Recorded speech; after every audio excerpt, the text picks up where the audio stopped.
অনেকে জিজ্ঞেস করেন যে ফ্রিজে রাখা যাবে কিনা। জি, কুরবানির গোশত ফ্রিজে রাখা যাবে। ইবনে আব্বাস রাদিয়াল্লাহু তাআলা আনহুর মত অনুযায়ী 3 ভাগ করা উত্তম, তবে এটা আবশ্যক নয়। আপনি 1 ভাগ নিজে খাবেন, 1 ভাগ আত্মীয় স্বজন প্রতিবেশীদের দিবেন, আরেক ভাগ গরিব দুঃখীদের মাঝে বন্টন করে দিবেন। এটা উত্তম, কিন্তু এটা আবশ্যক নয়। পুরো গোশত যদি আপনার লেগে যায় আপনি ভোগ করতে পারেন, আর যদি আপনার কাছে অতিরিক্ত গোশত থাকে এটা আপনি আত্মীয়দের দান করুন, গরিব আত্মীয়দের আপনি উপহার দিন, গরিব মিসকিনদের, সুবিধা বঞ্চিত মানুষদেরকে আপনি এগুলো দান করুন।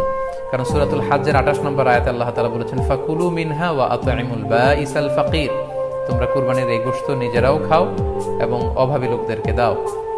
এবং সহিহ বুখারীতে আল্লাহ রাসূল সাল্লাল্লাহু আলাইহি ওয়াসাল্লামের একটি বর্ণনা, আল্লাহ রাসূল সাল্লাল্লাহু আলাইহি ওয়াসাল্লাম বলেছেন, কুলু ওয়া আত'ইমু ওয়াদাখিরু। অর্থাৎ কুরবানির গোশত তোমরা খাও, ওয়া আত'ইমু মানে অন্যদের খাওয়াও, ওয়াদাখিরু এবং তোমরা এটাকে প্রিজার্ভ করে রাখো বা জমা করেও রাখতে পারো। অর্থাৎ আপনি চাইলে ফ্রিজে রাখতে পারবেন,